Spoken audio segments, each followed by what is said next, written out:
sekali bisa berjumpa kembali dengan sahabat semuanya itu dalam program acara yang menarik, terutama di dalam menghadapi fenomena-fenomena yang terjadi di dalam kehidupan kita. Di sore hari ini sudah ada narasumber kita, yaitu Ibu Debbie Rombe. Beliau adalah konselor dari Top Counseling ya, yang akan membawakan satu tema di sore hari ini, yaitu karena perempuan ingin dimengerti. Ya tentu tema ini tidak hanya menarik untuk sahabat sebagai kaum perempuan, atau gimana ya kehidupan itu tentu tidak pernah bisa berlepas dari hadirnya sosok perempuan, dan itu butuh ya untuk kita bisa saling memahami dan mengerti tentang siapakah perempuan ini sebenarnya. Ya langsung saja saya berikan waktunya untuk Ibu Debbie menyajikan materinya, namun sebelumnya dimulai dengan doa. Ya, silakan Bu, pimpin kita dalam doa dan langsung masuk pada materi. Bapak Ibu yang terkasih dalam Tuhan Yesus Kristus, selamat sore. Saya Debbie Novita Rombe, seperti yang tadi sudah dijelaskan, profesi saya adalah seorang konselor dan saya melayani konseling di Hope Counseling and Assessment Center di UPH. Saya juga melayani konseling di STRI, begitu ya. Nah, sebelum kita masuk ke dalam materi hari ini, kita sama-sama berdoa. Bapa di surga, kami mengucap syukur untuk sore hari ini.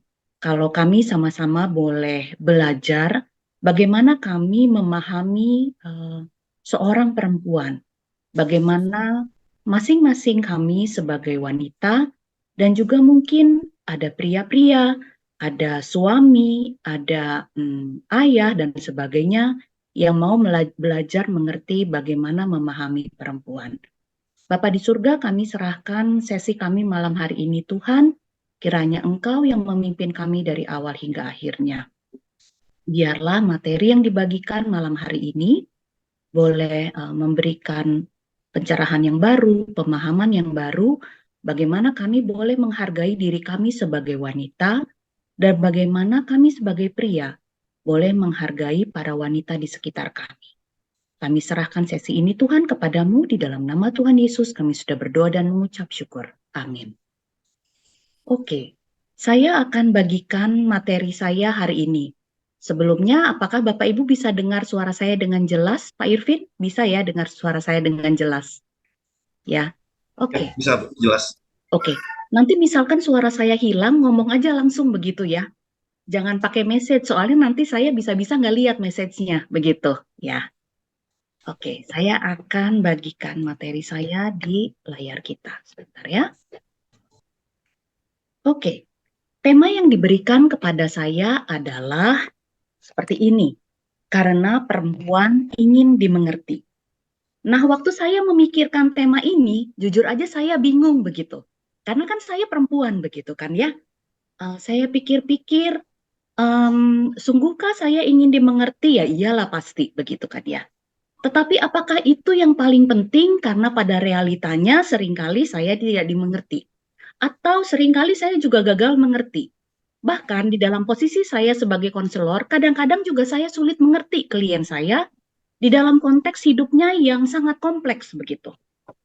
Sehingga saya berpikir-pikir, sebenarnya lebih penting being understood atau bisa dimengerti atau being known, artinya dikenal. Karena pada akhirnya, seperti yang saya katakan, kadang-kadang being understood itu sulit untuk dicapai, dan bisa jadi misalkan dalam relasi suami istri, akhirnya kita sama-sama sepakat untuk tidak mengerti, supaya menghindari keruncingan percakapan yang semakin memuncak. Sama-sama aja setuju kalau kita memang nggak ngerti saat ini. Sehingga bagi saya paling penting adalah being known. Bisa dikenal. Anda mengenal saya mengenal Anda. Saya mengenal klien saya mengenal saya. Dalam konteks relasi itu menjadi begitu penting bagi saya. Dan itu mengingatkan saya kepada firman Tuhan.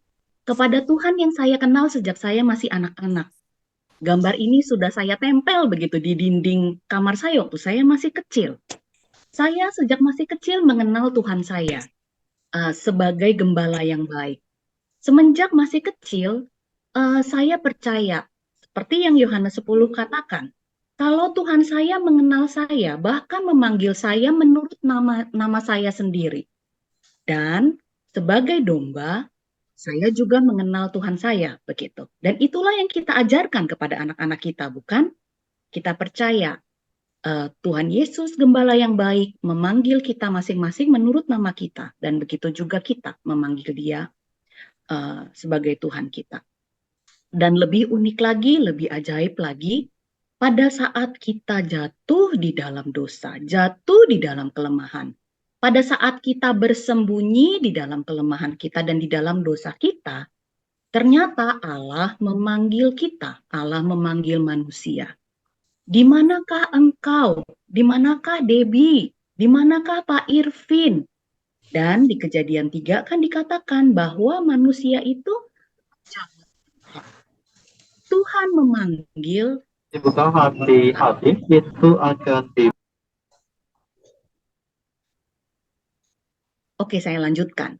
Tuhan memanggil kita dan kita menyahut begitu. Itulah yang Alkitab katakan. Sehingga mengenal dan dikenal di dalam konteks relasi menjadi begitu penting. Begitu. Nah, seperti apa saya sebagai wanita ingin dikenal? Dan seperti apa saya ingin klien-klien yang saya layani itu mengenal dirinya? Ini adalah kerinduan saya yang paling besar dan saya taruh di nomor 1 begitu. Saya sangat rindu masing-masing wanita itu mengenal dirinya sebagai gambar dan rupa Allah. Karena seringkali saya sebagai wanita, wanita-wanita yang saya layani, atau bahkan pasangan mereka atau orang-orang di sekitar kita lupa kalau kita, para wanita, sama seperti pria adalah gambar dan rupa Allah. Kejadian 1 ayat 27 mengatakan Allah menciptakan manusia menurut gambarnya. Menurut gambar Allah diciptakannya dia. Laki-laki dan perempuan diciptakannya mereka. Laki-laki dan perempuan sama-sama merupakan gambar dan rupa Allah. Itu berarti wanita dicipta untuk mencerminkan dan merefleksikan Allah di bumi. Seperti apa yang dikatakan oleh Anthony Hoekema di dalam bukunya Created in God Image. Di dalam diri manusia, di dalam diri wanita, Allah menginginkan menjadi kelihatan di bumi. Melalui wanita Allah ingin dirinya nampak di dalam keluarga, di dalam relasi suami istri, di dalam dunia kerja, di dalam pelayanan. Melalui wanita Allah menjadi nampak dan kelihatan. Satu lagi, Paul Ramsey di dalam Basic Christian Ethics mengatakan bahwa gambar dan rupa Allah merupakan relasi. Seperti yang tadi saya bilang ya, ini adalah sebuah relasi di mana posisi manusia di hadapan Tuhan itu tidak punya pilihan lain selain untuk taat. Taat untuk apa? Untuk menjadi cermin yang merefleksikan Allah di dalam hidup dan aksinya. Nggak punya pilihan lain sebenarnya. Dan pada saat manusia gagal untuk mencerminkan Allah, maka artinya manusia jatuh di dalam dosa. Begitu. Nah, saya mau menggunakan ilustrasi ini. Gambaran seorang wanita yang sedang menggendong dan menyusui bayinya. Di hadapan ibunya, ini kalau ada ibu-ibu di sini ya, kita rata-rata inget loh, waktu kita menggendong bayi kita waktu mereka masih kecil. Atau misalkan ada oma-oma begitu ya, yang begitu antusias waktu menggendong cucunya. Kita, bahkan saya masih ingat bagaimana tatapan bayi saya dulu. Begitu sangat bergantung, tidak punya pilihan lain, bergantung sepenuhnya kepada pengasuhan ibu. Dia menangis, dia tertawa, dia tersenyum, dia meraih, dia menyentuh. Semua itu sangat bergantung dan semuanya itu diberikan untuk ibunya. Semua reaksi itu diberikan supaya the main caregiver, yaitu mamanya, bisa mensuplai kebutuhannya. Senyumnya, tawanya, kerling matanya, tangisannya, semua itu adalah bentuk komunikasi dari si bayi yang merupakan kerinduan supaya kebutuhannya dipenuhi, begitu. Uniknya, si bayi mengenal dirinya sendiri dan mendefinisikan siapa dirinya menurut bagaimana sang ibu memperlakukan dia. Bagaimana relasi keduanya terjadi melalui tatapan dan sentuhan. Seperti kedua gambar ini. Kedua gambar ini memperlihatkan bagaimana si bayi menyentuh ibunya dan ibu menyentuh bayinya. Dan bagaimana di gambar yang sebelah kiri, si bayi itu menyusu dari ibunya dan ibunya memenuhi kebutuhan si bayi. Ya. Jadi waktu si bayi memandang wajah ibunya, memandang secara spesifik mata ibunya, sebenarnya dia seakan sedang mendownload begitu. Semua ekspresi emosi yang ada di sana, di mata ibunya untuk menjadi bagian dari dirinya. Apabila mata sang ibu itu memandangnya dengan penuh penerimaan, penuh kasih, penuh sayang, nanti si bayi itu akan mengerti bahwa dia adalah seorang individu yang pantas diterima, pantas dikasihi, dan pantas disayangi. Apabila ia melihat mata sang ibu yang memandangnya sebagai miliknya yang berharga, maka si bayi akan merasa dirinya, bilang sama dirinya, aku berharga. Sebegitu bergantungnya seorang bayi kepada ibunya, sampai definisi dirinya pun bergantung pada tatapan mata ibunya. Begitu. Nah, semua pengalaman tersebut, khususnya di 3 tahun pertama dalam kehidupan anak 2,5 ya, lalu nanti di setengah tahun kemudian sang ayah masuk begitu, tersimpan dalam bentuk kumpulan emosi di otak kanannya. Nanti saya akan bahas ke situ. Si bayi tidak memiliki pilihan lain selain merefleksikan apa yang dia lihat dari pandangan ibunya. Seperti itu. Si bayi tidak punya pilihan lain selain mendefinisikan dirinya melalui apa yang dilihat dari mata mamanya. Nah, di dalam Alkitab kita menjumpai bagaimana Allah melihat umatnya sebagai biji matanya yang berharga. Allah memandang umatnya sebagai biji mata yang perlu dilindungi, perlu dijaga, perlu diawasi. Umat itu memandang Allah dan meminta kepada Allah untuk memelihara aku seperti biji matanya, menyembunyikan aku di dalam naungan sayapmu. Begitu. Dan ini bukan hanya berlaku sebagai komunal begitu. Saya percaya wanita pun adalah biji mata Allah, berharga di mata Allah.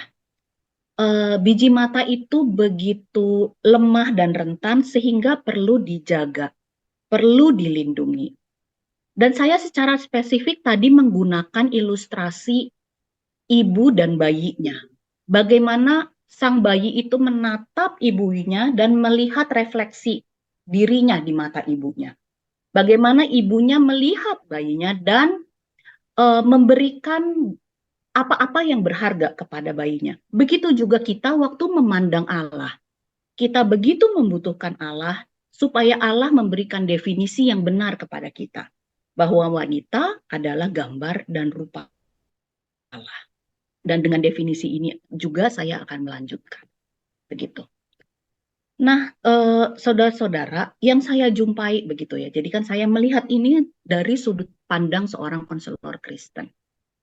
Seringkali, banyak kali, wanita sebagai gambar dan rupa Allah harusnya begitu. Tetapi kemudian di dalam berbagai relasi yang dia jumpai, itu kemudiannya nilainya jadi direduksi, jadi turun. Tidak lagi menjadi gambar dan rupa Allah, tetapi menjadi berbagai macam definisi, berbagai macam kriteria, sehingga ia kesulitan melihat dirinya lagi. Begitu. Di dalam norma sosial misalkan, seringkali anak laki-laki dianggap lebih berharga, lebih ditunggu-tunggu kehadirannya ketimbang anak perempuan.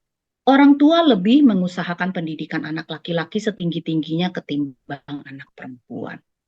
Anak perempuan seringkali dikatakan gak usahlah sekolah tinggi-tinggi, toh pada akhirnya kamu akan menikah, memiliki anak, mengasuh anak, dan kamu akan berumah tangga dan mengelola rumah tanggamu. Sehingga tidak perlu sekolah sampai tinggi-tinggi, begitu. Lalu wanita yang single, status sosialnya seakan lebih rendah ketimbang wanita yang sudah menikah, walaupun misalkan pernikahannya tidak bahagia. Sementara pria yang single, bahkan sampai di atas 40 tahun pun rasanya nggak terlalu bermasalah.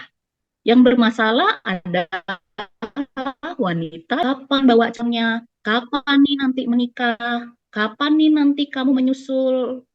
Wanita itu direduksi nilainya pada saat ia tidak bisa menikah atau mendatangkan pasangan hidupnya ke tengah keluarga, begitu. Wanita yang statusnya janda rasanya jadi lebih rendah ketimbang pria dengan status duda. Atau wanita yang menjadi janda akhirnya lebih rendah statusnya ketimbang wanita yang masih menikah, tetapi toh anyway pernikahannya tidak bahagia atau sebenarnya sudah berpisah secara psikologis, gitu. Nah, yang selanjutnya, nih lingkaran selanjutnya begitu kan ya. Saya itu kan sekarang sedang belajar lagi begitu. Belajar untuk menggunakan satu pendekatan konseling namanya psychodynamic psychotherapy, khususnya pakai object relation. Nah, waktu kami itu mulai menganalisa klien, berinteraksi dengan klien, salah satu yang kami usahakan untuk temukan adalah siapa objek atau siapa orang yang selalu mereduksi secara konsisten, secara kontinu, terus-menerus, relentlessly kayaknya menyerang orang tersebut, menyerang si klien kita begitu. Sehingga ia memiliki pandangan yang sangat buruk begitu terhadap dirinya sendiri. Dan seringkali, bahkan hampir selalu begitu ya, akhirnya ternyata orang tua sendiri begitu, yang seakan-akan menjadi bumerang bagi anaknya. Orang tua di dalam kelemahan dan keterbatasannya seringkali justru membuat jiwa anak itu menjadi remuk. Saya sendiri orang tua, saya sendiri tahu saya tidak sempurna. Tetapi ternyata ada kisah-kisah yang sangat ekstrim yang membuat jiwa anak itu jadi begitu remuk. Jiwa wanita itu menjadi remuk, dan remuknya di mana? Di dalam rumah sendiri. Atau juga selain orang tua, ayah, ibu yang seringkali mengkritik, merendahkan anak-anak, kadang-kadang kita jumpai juga ada kakek yang sangat galak misalkan, om yang melakukan pelecehan begitu. Tante yang sangat cerewet dengan kata-kata yang melukai. Extended family bisa jadi mereduksi nilai wanita. Dan itu terjadi di dalam keluarga kita sendiri. Nah, setelah menikah, ternyata tidak jarang begitu. Pasangan atau suami itu merendahkan istrinya. Nggak jarang seperti itu. Di dalam dunia kerja juga sering sekali perempuan tidak dihargai menurut kualitas dirinya, menurut education-nya, menurut kapasitasnya, apa yang dia bisa kerjakan. Tetapi seringkali perempuan dipandang apakah dia cantik, misalkan jadi sales, oh perempuan aja, nanti dia bisa berdandan yang bagus dan sebagainya, sehingga bisa menarik customer, sehingga target bisa tercapai dan customer mau beli barang kita misalkan.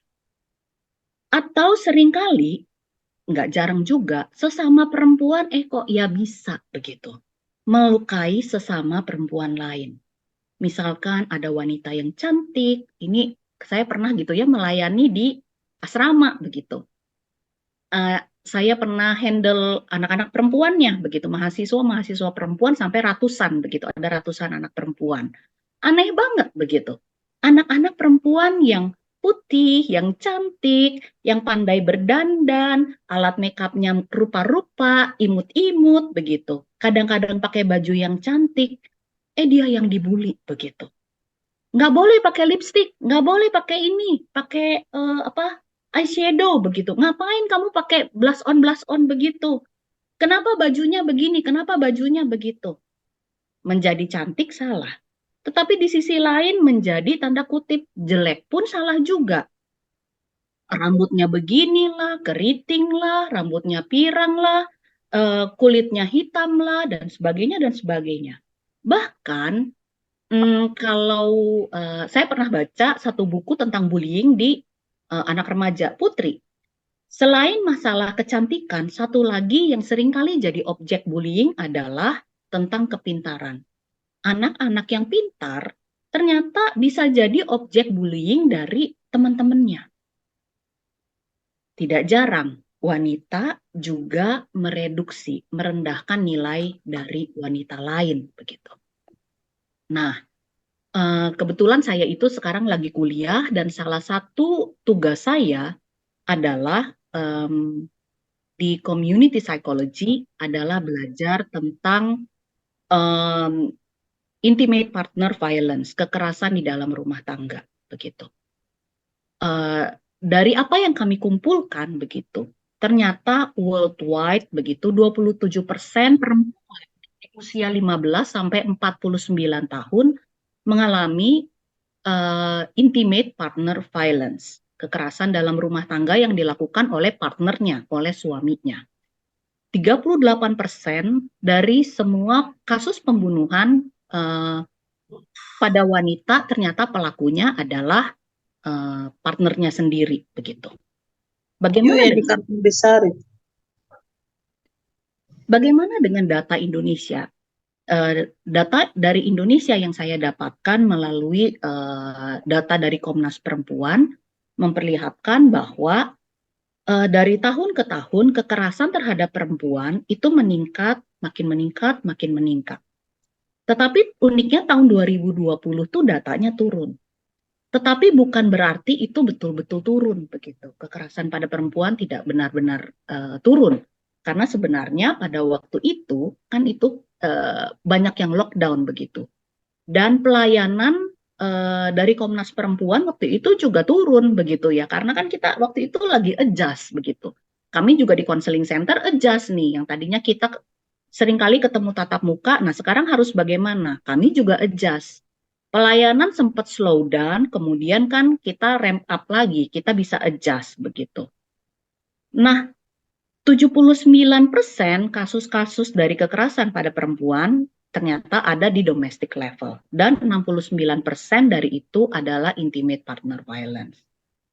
Nah, ini adalah kurang lebih gambaran begitu ya. Kalau misalkan perempuan mengalami kekerasan, perempuan Indonesia ternyata secara umum nih perempuan Indonesia kebanyakan adalah mengalami physical violence. Psychological violence-nya 28%, sexual violence-nya 30%. Nah, tahun lalu bilangan research merilis penelitian mereka terhadap perempuan Kristen. Dan ternyata perempuan Kristen pun tidak rentan terhadap kekerasan begitu. Tapi uniknya kekerasan yang dialami oleh perempuan Kristen lebih didominasi oleh kekerasan emosional dan finansial begitu. Ini adalah suatu hal yang menarik dan tentu saja kita sebagai anak-anak Tuhan perlu memikirkan bagaimana melayani para perempuan, bagaimana melayani rumah tangga Kristen karena toh anyway kita tidak imun juga begitu ya terhadap kondisi-kondisi seperti ini begitu. Pada akhirnya yang saya maksudkan adalah kita perlu kembali lagi begitu untuk belajar melihat diri kita, memandang perempuan, memandang wanita dari sudut pandang Allah. Kalau wanita sama dengan pria adalah gambar dan rupa Allah. Allah menginginkan pada saat wanita itu hadir di dalam kehidupan sosial, wanita itu hadir di dalam rumah tangga, Allah ingin melaluinya Allah kelihatan di rumah, kelihatan di tempat kerja, kelihatan di gereja, begitu. Nah, itu yang pertama. Yang kedua adalah mengenal wanita apa saja yang dapat dikerjakannya, begitu. Di Kejadian 1 ayat 28 ini adalah mandat budaya, begitu kan ya? Allah memberkati mereka dan berfirman kepada mereka, Beranak cuculah dan bertambah banyaklah. Penuhilah dan taklukkanlah bumi. Begitu. Saya stop dulu di bagian ini. Beranak cuculah dan bertambah banyaklah. Perhatikan baik-baik kalau perintah ini tidak hanya diberikan kepada wanita, tetapi juga diberikan kepada pria dan wanita. Sebagai pasangan suami istri, perintah ini diberikan bersama-sama, beranak cuculah dan bertambah banyaklah. Itu berarti uh, untuk proses memiliki anak, membesarkan anak, lalu kemudian anak itu menjadi tambah besar, pengasuhan anak sampai akhirnya memiliki cucu, bukan hanya tanggung jawab wanita, tetapi juga tanggung jawab pria. Karena Allah memberikan perintah ini bersama-sama kepada pria dan wanita. Tetapi tentu saja ada yang unik, begitu kan ya? Karena toh pada akhirnya yang diberi kelengkapan untuk mengandung dan melahirkan dan memenuhi kebutuhan bayi adalah ibu, begitu. Tadi kan saya sudah jelaskan gitu di awal ya, bagaimana sebenarnya ya kalau mau ideal 2,5 tahun pertama itu adalah interaksi yang sangat penting begitu, yang harus dimiliki anak supaya anak itu bisa tumbuh menjadi pribadi yang sehat, pribadi yang secure begitu. Peran ibu penting dan nggak tergantikan. Kan kita nggak bisa gitu bilang sama suami kita, kamu aja lah yang hamil, saya nggak mau gitu. Kan nggak bisa. Udah pasti yang hamil dan melahirkan adalah ibu, adalah wanita, adalah sang istri begitu. Tetapi di dalam kondisi seperti itu, saya juga pernah hamil, pernah melahirkan gitu, pernah menyusui, membesarkan anak begitu. Pada masa-masa itu adalah masa-masa di mana wanita menjadi begitu vulnerable, menjadi begitu rapuh. Tidak jarang bahkan ada postpartum depression begitu ya. Karena begitu banyak hormon macam-macam begitu terjadi di dalam tubuh dan diri perempuan. Karena itu pada saat-saat krusial seperti ini wanita membutuhkan dukungan pasangannya. Begitu. Di masa-masa seperti ini. Tetapi kan kita juga tahu, tadi kan dikatakan ya, beranak cucu, bertambah banyak, kuasai bumi, taklukkanlah itu, begitu. Wanita masa kini punya kesempatan begitu untuk meraih pendidikan yang lebih tinggi. Setinggi-tingginya, nggak kalah dengan pria. Dunia kerja juga membuka kesempatan kepada wanita untuk memiliki karir yang sama baiknya dengan pria, begitu. Di sisi lain, tantangan ekonomi juga begitu kan ya, pendidikan makin mahal begitu dan sebagainya. Sehingga seringkali rumah tangga itu membutuhkan double guard dan dua-duanya perlu kerja begitu. Sehingga kita tidak bisa lagi terlalu rigid begitu ya untuk memaksa begitu ya, harus begini kondisinya, inilah yang paling ideal begitu. Karena realitanya hidup itu tidak seideal itu, begitu. Belakangan ini, begitu ya, kalau kita lihat di berita-berita, ada berita besar begitu, ada artis Kristen yang sangat terkenal begitu, akhirnya bercerai. Terus tadi saya baca beritanya, oh ternyata si istri itu sebenarnya sudah sampai pendidikannya sampai S2, sampai di luar negeri, tetapi tidak boleh bekerja, begitu. Saya ingat begitu ya, dulu sekali gitu orang tua saya suka bilang begitu ya.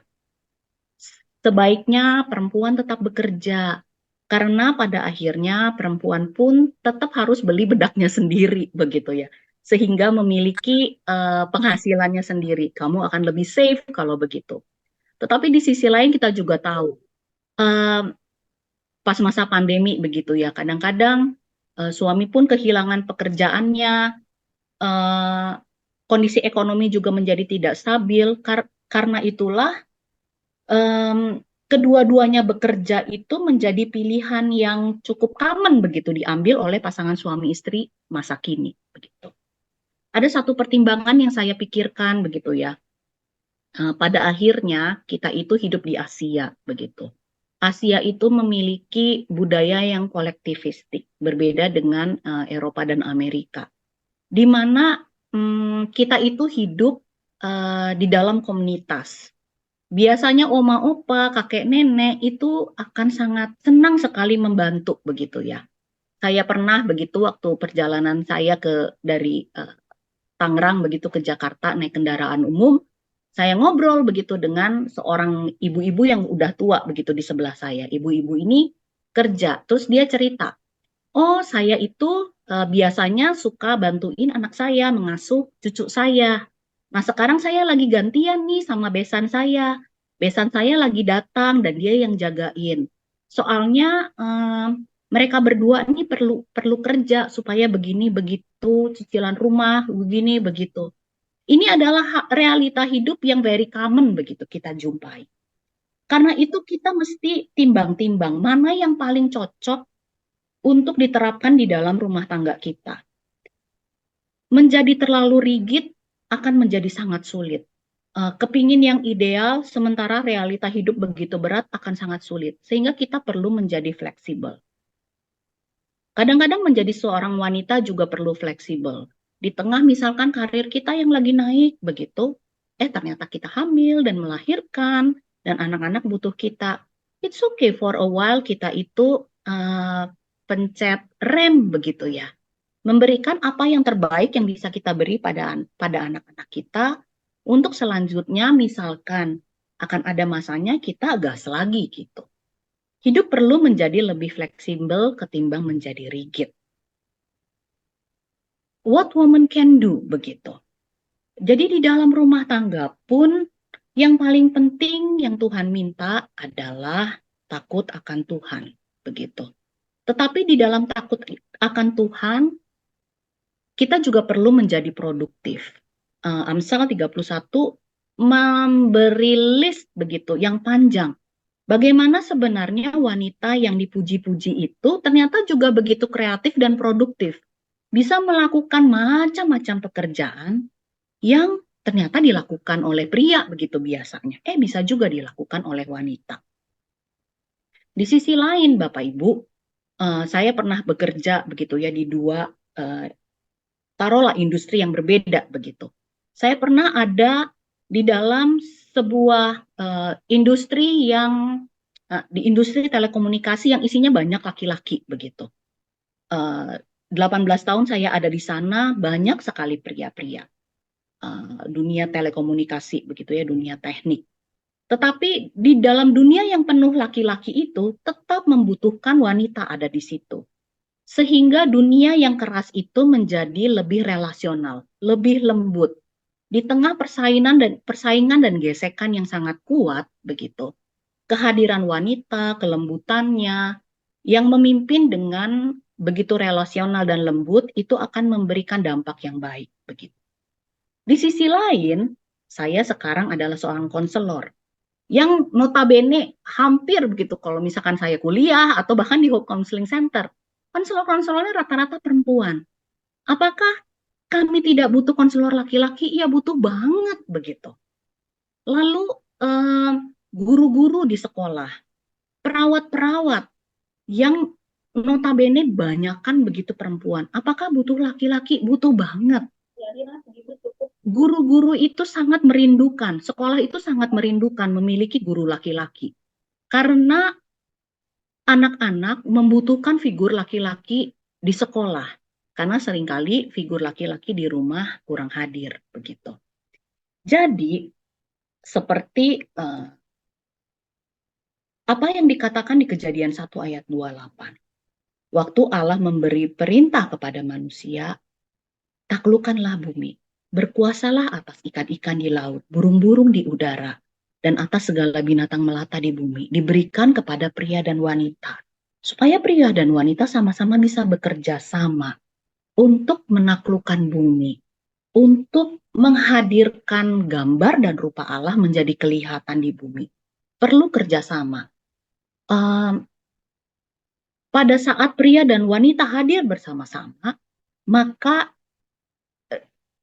baik rumah tangga maupun dunia kerja, dunia pelayanan akan menjadi lebih kreatif karena masing-masing memberikan keunikannya sendiri-sendiri begitu. Nah, eh, baik pria maupun wanita sama-sama memiliki keunikannya sendiri secara pribadi. Anak-anak itu zaman sekarang ya sudah melakukan tes minat bakat bahkan sejak masih SMP begitu. Anak-anak saya melakukan tes minat bakat itu di kelas 9, kelas 3 SMP. Contohnya kayak begini begitu ya. Masing-masing mereka punya kepribadiannya sendiri-sendiri yang unik, baik pria maupun wanita begitu. Dan masing-masing dengan kepribadian tersebut kemudian diproyeksikan kira-kira akan cocok menjadi apa nantinya di depan. Nah, pada zaman kita, begitu ya, zaman saya juga, nggak ada begitu kan ya tes minat bakat yang begitu kompleks seperti sekarang. Sampai terus hasil akhirnya keluar, kamu itu cocok menjadi ini dan itu, begitu kan ya. Tetapi saya itu tes seperti ini, begitu ya, dengan banyak alat tes waktu saya kuliah, begitu ya, di STTRI. Dan puji Tuhan, begitu waktu itu hasil tesnya keluar, oh cocok jadi konselor. Sehingga kan saya yang lagi kuliah konseling ya cocok juga gitu kan menjadi konselor. Gimana kalau hasilnya nggak cocok begitu kan? Waduh, saya akan jadi bingung begitu. Nah, wanita maupun pria sama-sama memiliki keunikannya sendiri dan itu perlu dikenal, itu perlu diketahui sehingga kita itu sama-sama bisa mengerjakan apa yang menjadi bagian kita, apa yang menjadi kekuatan kita dan kita menghargai apa yang kita kerjakan. Begitu.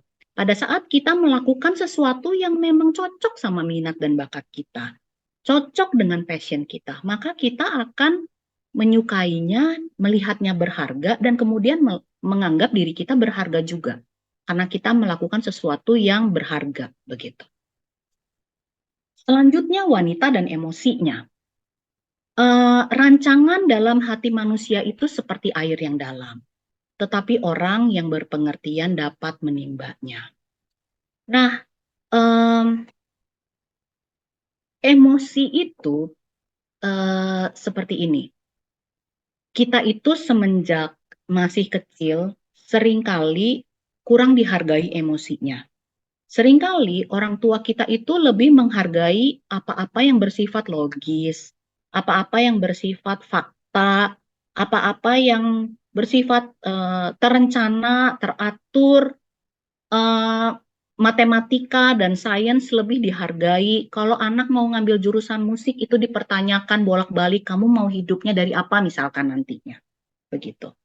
Sementara ini kan yang sebelah kiri ini penuh dengan logika, ada banyak wordings di situ. Lalu otak sebelah kanan itu adalah emosi, seni, kreativitas ada di situ. Dan juga ingat seperti penjelasan saya di awal, 3 tahun pertama itu seorang bayi itu dan seorang anak kecil itu like almost 100% emosi begitu. Tetapi kalau ditanya saat ini, apa memori yang kamu ingat di usia tersebut? Nggak bisa dikatakan tuh, emosi itu nggak bisa di-retrieve. Tetapi memori dari berbagai kejadian yang dialami di 3 tahun pertama, itu sebenarnya kayak gelaran karpet merah yang menentukan ke depan itu kita akan jadi seperti apa. Attachment system kita itu seperti apa. Kita tuh berelasi dengan orang lain dalam bentuk secure atau insecure. Kita itu akan mudah menjadi aman atau tidak aman waktu kita berelasi dengan orang lain. Nah, di dalam konteks budaya kita, wanita itu kadang-kadang mendapat tempat yang lebih beruntung karena diizinkan untuk mengekspresikan emosinya. Ya memang sih perempuan, coba siapa yang nyetir? Oh, perempuan. Makanya seperti itu, begitu. Seakan-akan wanita itu lebih diizinkan menjadi lemah, diizinkan menangis, diizinkan sebulan sekali mudik begitu, karena memang lagi datang bulan begitu. Tetapi laki-laki harus kuat, nggak boleh menangis, harus tegar, menghadapi tantangan dan bahaya. Kamu adalah tulang punggung keluarga. Jangan menunjukkan kelemahanmu. Begitu. Padahal pria dan wanita sama-sama kan punya left brain, punya right brain. Baik pria maupun wanita sama-sama memiliki emosi begitu. Tetapi pria itu seringkali tidak diizinkan untuk menunjukkan emosi terdalamnya, terutama emosi-emosi yang dianggap negatif. Sedangkan wanita seringkali seakan-akan diizinkan menunjukkan emosinya, tetapi kemudian dituntut untuk memberitahu itu tuh apa begitu. Kasih tahu dong, itu tuh apa begitu. Padahal nggak ada kata-katanya begitu misalkan. Tadi kan 3 tahun pertama ya. Nah, di dalam hidup kita tuh kadang-kadang ada trauma-trauma begitu yang dihadapi, baik trauma yang little t, trauma yang kecil, atau big T, trauma yang besar, ada juga trauma yang kompleks. Dan itu tersimpan di dalam otak kita, di dalam amigdala begitu. Sehingga berbagai emosi itu kemudian diekspresikan tidak dalam bentuk kata-kata, tetapi dalam bahasa-bahasa nonverbal, di dalam gestur, di dalam facial expression, di dalam intonasi suara, tinggi, rendah, begitu, dan sebagainya. Sehingga pada saat misalkan ya kita menghadapi pasangan kita, menghadapi anak kita, menghadapi rekan kerja kita, pada saat dia sedang menunjukkan emosinya, cobalah untuk belajar melihat ekspresi tanpa kata itu. Belajarlah untuk tune in begitu terhadap ekspresi-ekspresi nonverbal tersebut. Karena waktu mau diberi kata-kata itu tuh butuh kerja keras begitu. Butuh kerja keras untuk memberi kata-kata dan butuh waktu begitu. Pada saat emosi lagi tinggi, terus kita suruh bilang, jadi itu apa artinya? Kata-katanya apa? Maksudnya apa? Gitu. Cobalah belajar untuk melihat dari bahasa-bahasa nonverbal. Pada saat itulah sebenarnya kita bisa merasa dimengerti. Dan ini nggak gampang, begitu ya. Nah, kita juga bisa cobalah sendiri, begitu ya, untuk mengukur emosi kita hari ke hari. Saya itu sekarang lagi sedih banget, atau saya lagi happy banget. Dari skala 0 sampai 10, saya itu ada di mana? Saya itu lagi excited banget, atau anxious, atau sangat khawatir. Dari angka 5 sampai -5 saya ada di mana? Skala kemarahan saya seperti apa? Misalkan 0 itu tenang banget. 5 itu kayaknya saya udah mau nonjok tembok, udah mau nonjok orang. Saya itu ada di mana? Dan emosi itu kompleks banget begitu. Dan butuh latihan. Waktu kita itu mau menentukan saya itu sekarang lagi ada di sini. Saya itu lagi sedih. Sedihnya yang mana? Oh, saya itu sebenarnya merasa bersalah. Gitu. Dan saya merasa apa ya remorse begitu ya, merasa bersalah. Begitu. Ini perlu latihan sih, gitu ya. Dan yang terakhir adalah wanita dan keluarganya. Sebagai anak-anak Tuhan, di dalam keluarga kita tahu ordo yang Tuhan tetapkan. Istri itu tunduk pada suami, dan suami itu menjadi kepala istri, tetapi harus mengasihi istri. Dan anak-anak harus patuh pada orang tua, begitu. Ini adalah ordo yang Tuhan tetapkan, yang Tuhan inginkan. Realitanya seringkali kan nggak begitu. Saya ambil contoh yang paling ekstrim begitu ya, yang kemungkinan akan susah begitu untuk pakai ordo yang ini. Dan itu seringkali hadir di ruang konseling. Misalkan di dalam contoh kasus yang tadi yang saya bawa begitu ya, kekerasan di dalam rumah tangga. Pada saat saya menghadapi klien saya yang mengalami kekerasan di dalam rumah tangga, saya nggak akan pakai begitu ya ayat yang ini. Karena diri si istri udah remuk duluan. Pada saat kita itu meminta dia tunduk, dia akan makin remuk. Dan waktu kita belajar tentang karakter pasangannya, ternyata misalkan ya ini kasus paling ekstrim begitu ya, pasangannya itu adalah seseorang yang memiliki waham tertentu misalkan. Kalau dia itu adalah seorang yang harus dihargai, saya itu adalah saksi Tuhan dan sebagainya begitu. Atau dia adalah seorang yang narsisistik begitu. Orang-orang yang narsisistik akan sangat kesulitan untuk mengasihi istrinya. Jadikan tunduk dan suami mengasihi harus datang bersama-sama begitu ya, berbarengan. Tunduk dan kasih. Dan kasih itu bahkan seperti Kristus mengasihi jemaatnya bahkan sampai rela mati begitu kan ya untuk jemaatnya. Ordo ini Tuhan tetapkan untuk ada dan hadir di dalam rumah tangga, tetapi realitanya seringkali di dalam kejatuhan manusia, di dalam dosa, apa yang Tuhan inginkan tidak terjadi. Sehingga yang perlu kita lakukan adalah kita kenal, kita mengerti juga apa yang sebenarnya terjadi di dalam kehidupan orang-orang yang kita kenal, orang-orang yang datang pada kita, sehingga kita tidak menuntut berlebihan dari apa yang dia mampu tanggung. Begitu. Nah, ini adalah bagian akhir dari presentasi saya. Bagaimana saya itu merenungkan, bagaimana saya itu menggumulkan seperti apa wanita itu kepingin dikenal dan dimengerti. Begitu. Sekarang saya akan stop share dan mungkin kita bisa masuk ke dalam sesi tanya jawab ya.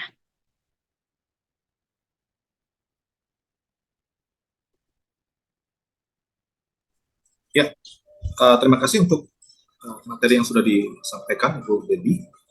Sekarang kita masuk pada ruang tanya jawab. Bagi sahabat SU yang ingin memberikan pertanyaan tentang materi ini, boleh silahkan menanyakan secara langsung, open mic, atau juga yang mau menuliskannya lewat chat juga bisa mengirimkannya kepada kami.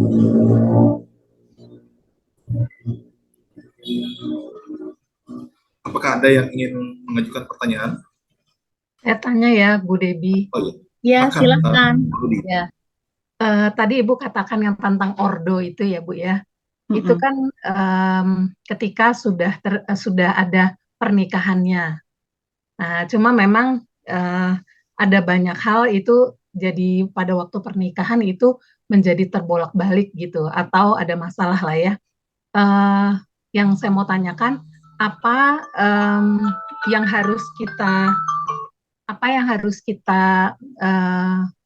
lihat gitu ya pada saat anak kita. Kalau saya kan mikirnya karena saya punya anak remaja, pemuda ya, untuk mempersiapkan mereka ketika mereka memilih teman hidup supaya ordo yang ini tuh memang sesuai porsinya gitu.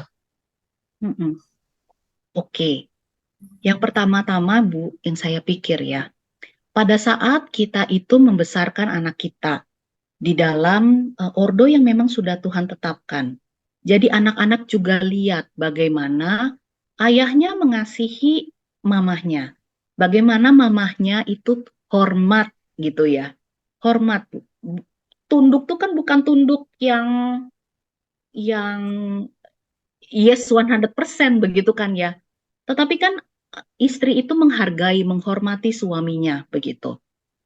Dan anak-anak diajar untuk menghargai, untuk kayak anak-anak turutilah orang tuamu di dalam Tuhan. Itu adalah ayat Alkitab pertama tuh yang saya hafalkan.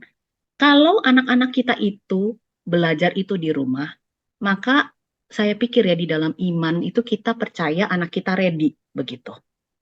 Masalahnya nanti calon pasangannya ready nggak dengan itu? Jangan sampai kan kita kayak beli kucing dalam karung begitu kan ya. Karena itu sangat penting begitu buat anak-anak itu untuk punya masa perkenalan yang cukup, punya masa pacaran yang cukup. Saya katakan kepada klien-klien saya, pacaran itu bukan untuk menikah. Pacaran itu supaya kamu kenal dia itu cocok enggak nantinya menjadi suami atau istrimu. Jangan pada waktu pacaran kamu udah set begitu. Ini akan jadi suami atau istri saya. Kan udah mati begitu ya. Kita nggak punya opsi apa lagi. Pacaran itulah saatnya kita masih punya kesempatan untuk bilang putus begitu. Kalau mau putus sekarang pas pacaran. Karena waktu sudah menikah, walaupun realitanya banyak yang putus begitu, maksudnya divorce. Tapi kan itu kan chaos banget gitu. Jadi pertama punya masa perkenalan yang panjang, pacarannya pun cukup, lalu konseling pranikah sih. Nah, beberapa kasus yang saya jumpai ternyata realitanya gereja-gereja juga belum ready tuh dengan konseling pranikah yang cukup begitu. Saya tanya begitu kan, kamu konseling pranikah nggak dulu sebelum menikah? Cuma satu percakapan doang begitu. Itu mah bukan konseling namanya begitu kan ya. Eh, atau dititip begitu di gereja lain kan kayak kayak begitu, kayaknya chaos banget begitu kan ya. Jadi begitu kali Bu ya, gitu. Oke Bu, makasih ya Bu Debbie.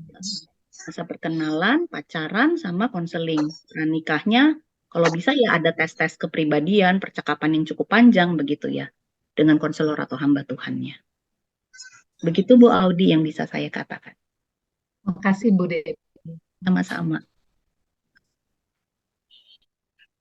Ya, terima kasih Bu Audi. Apakah ada sahabat Esi yang ingin bertanya kembali? Ya, Bu, saya mau tanya ya. Orang bilang kan itu perempuan itu makhluk yang sangat misterius gitu ya. Dan memang sangat susah ditebak. Ya, tanpa bermaksud seksis ya, ketika misalnya di jalan, kita lihat yang paling sering itu terjadi. Ini perempuan ketika bawa kendaraan, sen kiri belok kanan gitu ya. Atau kalau dia bawa kendaraan, pokoknya dia yang harus dimengerti. Orang lain yang ada di sekitarnya itu nggak boleh gimana-gimana gitu. Jadi seolah-olah kita berada pada posisi ya kita yang harus berusaha untuk mencari tahu ini maunya apa sih. Dan memang kan tadi disampaikan dalam materinya bahwa emosi-emosinya perempuan itu kadang apa ya, dia sendiri pun tidak mampu untuk ungkapkan gitu, dan kita yang bagi laki-laki atau juga sebagai suami ya harus benar-benar tahu itu ini maunya apa sih gitu. Nah, pertanyaan saya bagaimana bisa sampai pada posisi saya sebagai suami bisa ngerti saya ini begini ya. Oh, dia kalau gini lagi, oh, dia lagi mau ini gitu. Itu gimana Bu ya? Oke, masalah menyetir begitu ya. Saya pikir sih ini stigma aja begitu. Karena pada akhirnya ya, cowok-cowok juga kalau nyetir kan suka gitu. Nanti giliran dia lagi nyetir terus ada yang nyalip terus nanti dia marah-marah begitu kan. Wah, wah, wah begitu kan. Atau kadang-kadang juga ada pria-pria yang gugupan begitu. Harusnya sennya mana, akhirnya beloknya kemana, kan ada juga. Saya pikir itu bias sih sebenarnya. Gitu.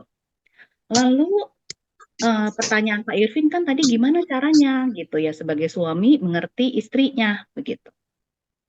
Nah, saya itu punya, saya nggak minta Bapak baca buku ini sih begitu ya, ya nggak kelihatan. Judulnya adalah, ini buku psikoterapi sih ya, Right Brain to Right Brain Therapy begitu. Maksudnya, waktu kita itu mau memahami pasangan kita perlu pahaminya pakai right brain juga. Karena tadi right brain itu kan isinya emosi ya. Waktu kita mau memahami otak kanannya, emosinya, pakai otak kiri, pakai logika, nggak nyambung. Begitu. Waktu kan saya lagi kuliah ya, terus supervisi nih kan ya. Lagi nanganin kasus gini-gini, kliennya tuh lagi ngomong emosi begitu. Tapi waktu konselornya ngomongnya pakai otak kiri begitu ya, pakai logika. Kliennya tuh shut down loh gitu dan berhenti ngomong. Karena right brain-nya overload. Emosinya overload karena dia nggak dipahami. Sehingga yang terpenting adalah saya mengerti dulu right brain saya isinya apa.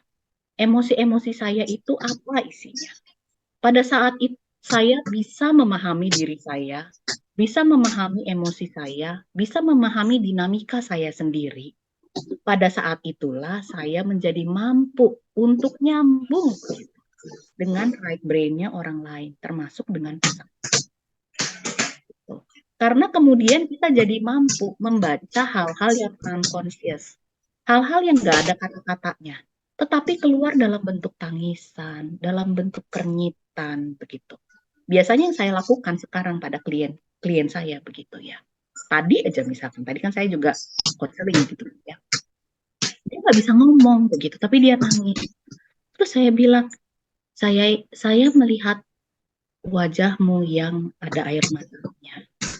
Kalau seandainya kamu izinkan saya masuk ke dalam jiwamu, apa sih yang akan saya temukan di sana?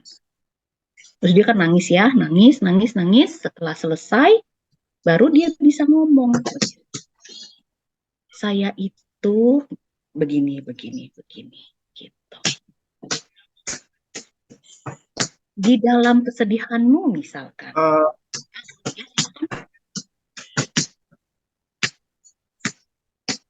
Oh ya, begini Bu. Maksud saya tadi dengan mengangkat apa yang ada di jalan itu, sebenarnya saya mau katakan begini. Kadang itu perempuan ketika dia mau ngomong A, sebenarnya dia maksudnya B. Kadang juga yang paling sulit dimengerti ketika dia sudah bilang terserah.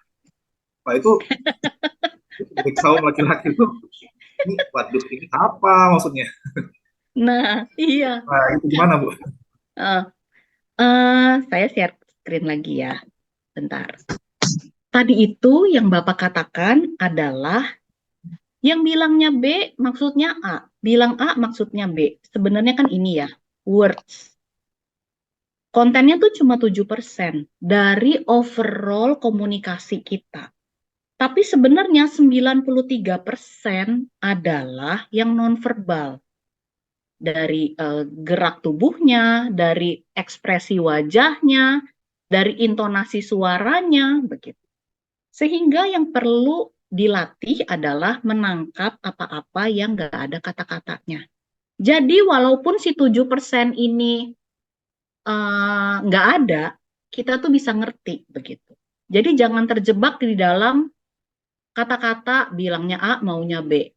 Katanya terserah, tapi ternyata kepingin pilih begitu misalkan. Jadi fokus sama yang 93%. 93% tuh nggak ada kata-katanya. Begitu.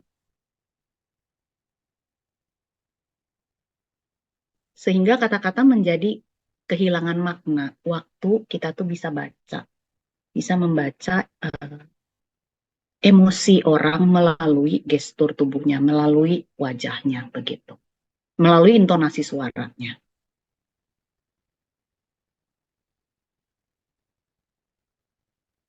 Ya, oke. Mungkin saya bisa lanjut bertanya Bu. Mungkin sedikit pribadi tapi bisa dijawab atau tidak juga. Nah, saya kan baru menikah itu 3 tahunan. 3 tahun. Nah, tentu masih sedang saling memahami. Nah, saya mau tanya dengan Ibu secara pribadi, butuh waktu berapa lama sih sampai benar-benar si suami Ibu ini bisa, oh ini Ibu Debbie sedang mau ini, tanpa harus Butuh Ibu Debbie butuh bilang A, sepanjang oh hidup suaminya sudah tahu, kali. ini pasti maunya baik. Apakah Butuh ada sepanjang hidup. kurun waktu tertentu atau ada, ya bagaimana kami sebagai laki-laki itu untuk bisa tahu gitu ya? Saya pikir ya, realitanya masing-masing kita itu kan berubah. Kita itu kan nggak stagnan begitu. Di dalam perjalanan rumah tangga, masing-masing kan berubah. Masing-masing kan juga kadang-kadang punya dunia sendiri juga kan. Misalkan saya itu kan konselor, saya juga kuliah lagi. Suami saya adalah seorang dosen. Akan ada masanya kami sendiri-sendiri terus ketemu lagi di rumah. Jadi kan sinkronisasi itu harus terus-menerus terjadi. Sampai kapan? Sampai tua, begitu.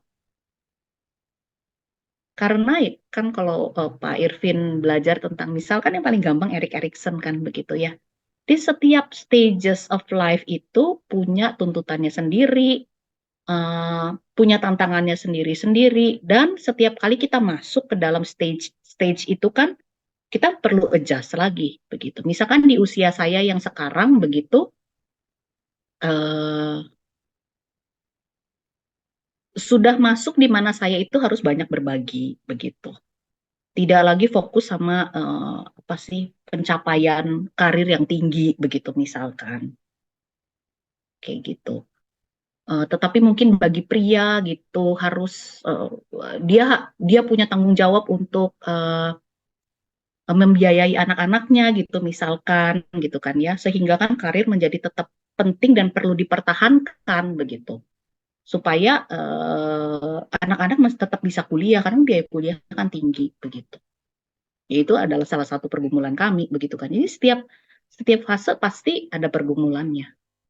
Sampai kapan nih? Sampai mati. Jadi memang tidak ada kata final ya untuk, saling Saling memahami dan mengenal. bisa Iya. mengerti. Saya pikir sih begitu ya.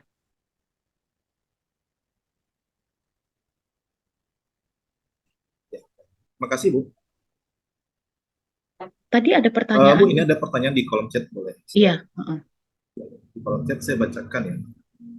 Apakah ordo dari Bapak Pranoto Sutikno? Apakah ordo keluarga harus seperti itu? Dalam keadaan tertentu, mungkinkah istri yang jadi kepala keluarga? Iya, betul. Boleh, silakan. Heeh. Betul banget, Pak. Pada keadaan tertentu, bisa jadi istri memang harus jadi kepala, begitu. Di satu sisi ya, di satu sisi. Tidak selamanya pria itu karakternya kuat. Kan nggak selamanya kayak begitu kan ya. Sehingga istri yang lebih kuat karakternya perlu mengambil alih begitu. Itu yang diajarkan pada kami semenjak kami kuliah. Perlu mengambil alih sementara waktu untuk mengcover karakter suami yang lemah begitu. Tetapi istri yang takut akan Tuhan, Tuhan tahu posisinya. Kalau sebenarnya suami tetaplah yang Tuhan inginkan adalah kepala begitu. Bisa jadi sampai mati, sampai selesai si suami itu tetap lemah kan bisa juga begitu kan ya. Karena misalkan ketemunya udah usia 35 misalkan. Kan udah susah tuh karakter dirubah. Bisa jadi sampai mati pun si istri tetap butuh menjadi karakter yang kuat. Tetapi tentu saja menjadi karakter yang kuat di dalam Tuhan yang tidak kehilangan kelembutannya begitu. Tetapi dia tetap kuat. Case yang pertama. Case yang kedua misalkan, kadang-kadang kan suami itu kemudian menjadi sakit begitu kan. Sehingga istri mesti cover. Sehingga istri menjadi kepala keluarga. Kadang-kadang suami itu pass away sehingga istri menjadi tulang punggung ekonomi keluarga. Kan bisa begitu. Realitanya di dalam hidup kita itu ada begitu banyak kombinasi begitu. Yang membuat kita perlu menjadi lebih fleksibel di dalam menyikapi hidup kita. Di dalam hikmat yang Tuhan berikan, kita itu tidak menjadi rigid dan kaku begitu. Begitu sih Pak. Tadi kan saya kasih contoh yang ekstrim begitu ya, di mana ordo itu memang kayaknya nggak mungkin begitu untuk diberlakukan. Karena si suami itu di dalam kelemahannya nggak mungkin mengasihi istrinya gitu. Sehingga kita harus berani bilang pada istrinya misalkan, kamu harus berhenti meminta suamimu mengasihimu karena di dalam kelemahannya dia nggak bisa tuh gitu. Tapi butuh waktu yang panjang tuh supaya akhirnya bisa nyampe ke dalam pengertian itu gitu. Ya, terima kasih Bu. Apakah ada tanggapan dari Pak Pranoto?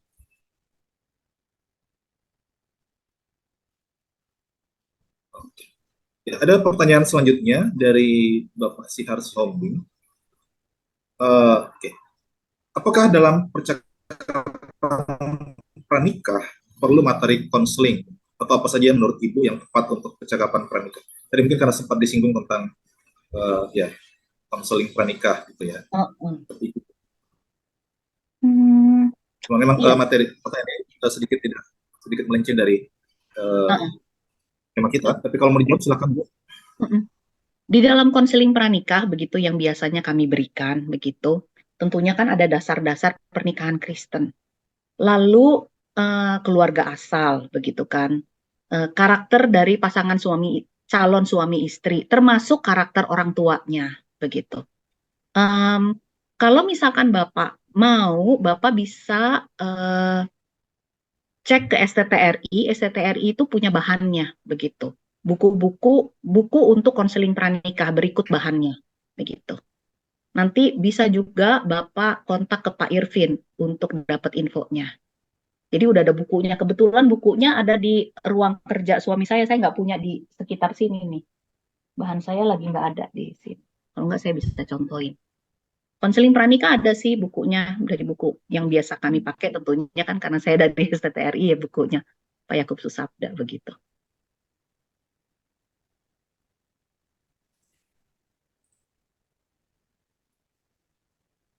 Ya, baik, terima kasih Bu. Apakah ada penanya lagi dari sahabat Desi? Tambahan ya untuk konseling pranikah begitu.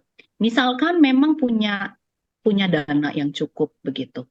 Ada alat tes yang bisa dipakai begitu untuk melihat perbedaan karakter dari pasangan ini. Jadi bisa di criss cross begitu dan bisa kelihatan potensi konfliknya ada di mana. Gitu. Waktu saya kuliah aja saya masih criss cross dengan suami saya begitu kan ya. Terus baru oh pantesan ya gitu kan. Selama ini ributnya di sini-sini, ternyata akhirnya kita baru kenal gitu. Ah, ngerti deh gitu. Nah, kan akan sangat membantu kalau kita taunya tuh sebelum nikah. Tapi saya taunya setelah nikah karena udah belajar, karena lagi belajar konseling begitu. Belajar di jurusan konseling di STRI. Baru deh gitu kan belajar TGTA dan MMPI terus di criss cross. Ah, gitu baru ngerti. Ya, jadi memang untuk bagi pasangan ini ya, untuk yang mau saling mengenal itu memang uh, pengalaman hidup bersama itu juga sangat penting, tapi juga ditambah dengan tadi konseling juga sangat membantu itu Bu ya, untuk bisa saling laki-laki bisa mengerti perempuan ataupun sebaliknya. Iya, betul. Yang lebih rajin konseling kayaknya perempuan. Laki-laki eh, nggak tahu ya. Padahal menjalin relasi yang sehat begitu dengan konselor begitu, itu kan juga baik. Gitu. Karena kan konselor pasti jaga frame-nya begitu. Sehingga sehingga relasi itu menjadi relasi yang sehat. Itu biasanya yang rajin ibu-ibu. Kalau saya menangkap dengan apa yang Ibu sampaikan tadi bahwa yang lebih banyak konseling itu perempuan, uh, sebenarnya apakah itu mau mengatakan bahwa laki-laki itu sebenarnya gagal untuk mampu menjadi pendengar yang baik bagi perempuan sehingga mereka lebih memilih konselor dibandingkan dengan pasangannya. Mungkin gagal sebagai pendengar atau gagal untuk memahami gitu. Sehingga lebih Kayaknya masalah prioritas ya, sih, lebih Pak. memilih. Saya pikirnya masalah prioritas. Pria itu rata-rata kan di usia yang produktif akan sangat concern sama karirnya, concern sama kehidupannya begitu. Tetapi yang concern sama relasi kan biasanya perempuan. Karena memang perempuan memang kelebihannya di situ, very relasional. Perempuanlah yang melahirkan anak sehingga seluruh konteks biologisnya pun akan ke situ begitu. Karena itu pria-pria perlu belajar untuk lebih relasional. Makanya Alkitab juga kan bilang, kasihilah istrimu, kasihilah istrimu. Alkitab Efesus 5 itu tidak katakan istri-istri kasihilah suamimu. Kan udah pasti by default istri itu biasanya akan mengasihi suami. Karena kelengkapan biologisnya udah lengkap begitu. Dia akan mengasihi ayah dari anak-anaknya, mengasihi suami dan anak-anaknya begitu.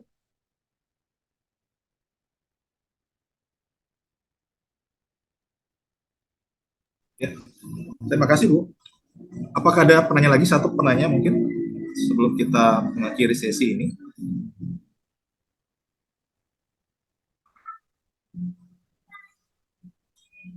Ya, baik, jika tidak ada, Bu Debbie, kita akan mengakhiri sesi ini. Namun sebelumnya saya mau menyajikan kepada kita semuanya beberapa informasi dari SU Indonesia.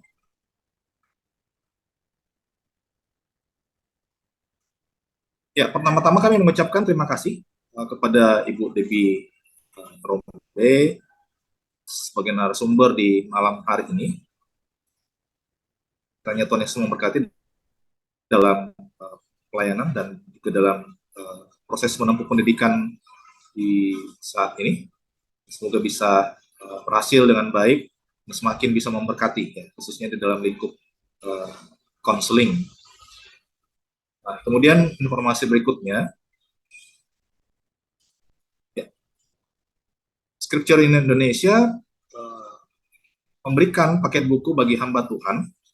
Tentu bagi sahabat Esi yang ingin memberkati hamba-hamba Tuhan di gerejanya ataupun di daerah-daerah yang sulit, bisa membeli paket ini dan bisa memberikannya kepada hamba Tuhan yang tentunya diinginkan untuk menjadi berbagi berkat dengan mereka. Kemudian informasi berikutnya, acara sejenak bersama SU akan kembali hadir pada hari Jumat 12 Mei 2023. Kali ini dengan tema keluarga sehat yang akan disampaikan oleh Ibu N. Atkinson Parapat bersama dengan suami, yaitu Bapak Dr. Jonathan Parapat, tentang keluarga sehat yang mana mencakup segala aspek di dalam kehidupan keluarga. Tentunya di jam dan waktu yang sama, ya, di tanggal 12 Mei di hari Jumat. Demikian informasi dari kami. Selanjutnya saya persilahkan kepada Ibu Debbie untuk memberikan konklusi dan juga sekaligus menutupnya dengan doa. Silakan, Bu. Oke. Ya, apa yang kita bahas malam hari ini bukanlah hal yang mudah begitu. Karena seringkali kita itu hidup terbawa arus, sehingga kita lupa apa yang sebenarnya Allah inginkan di dalam kehidupan kita, sebagai wanita maupun sebagai pria, begitu. Karena itulah dari hari ke hari kita perlu belajar untuk menghidupi apa yang Tuhan inginkan. Belajar dari hari ke hari juga untuk mengenal diri kita. Kalau dari apa yang saya dengar tadi, yang paling susah adalah baik pria maupun wanita adalah untuk mengenal emosinya, begitu. Karena itu kita mesti belajar begitu, untuk bercakap-cakap, untuk berkomunikasi tidak hanya menggunakan left brain, tetapi gunakanlah right brain kita, begitu. Belajar mengerti orang lain, menggunakan ekspresinya, begitu. Dan tidak hanya terfokus pada kata-kata yang cuma 7% aja dari jalur komunikasi yang terjadi, begitu. Yang kedua, hidup ini enggak selamanya ideal. Jadi kita nggak bisa rigid begitu di dalam menyikapi realita hidup kita. Kita itu perlu menjadi fleksibel. Karena waktu kita menjadi fleksibel, jiwa kita menjadi sehat. Pada waktu kita menjadi begitu rigid, maka kita akan mengalami banyak sekali kendala, termasuk kendala kesehatan mental begitu. Karena kita begitu rigid di dalam menyikapi hidup kita, bahkan begitu rigid di dalam melihat firman Tuhan. Begitu. Ya, saya harap apa yang saya bagikan, yang sebenarnya pergumulan saya juga gitu ya, di dalam hidup saya dan juga hidup klien-klien saya begitu. Itu boleh menjadi berkat buat Bapak Ibu sekalian. Ya, kita berdoa. Bapa di surga, di tengah kelemahan kami di dalam memahami diri kami sendiri dan memahami orang lain, kiranya Engkau beranugerah kepada kami. Sehingga pada akhirnya kami boleh memahami apa yang sebenarnya Tuhan inginkan di dalam kehidupan kami, masing-masing. Karena kami masing-masing memiliki kehidupan yang unik, yang berbeda, dengan konteks berbeda. Bapa di surga maupun pasangan kami adalah gambar dan rupa Allah. Melalui kami, Engkau menginginkan bahwa orang-orang di sekitar kami, bahkan alam pun boleh menyaksikan Tuhan melalui kehidupan kami. Kiranya kerinduan kami ini boleh Engkau berkati ya Allah. Sehingga hidup kami ini boleh memberikan banyak manfaat, boleh menjadi berkat buat orang-orang di sekitar kami.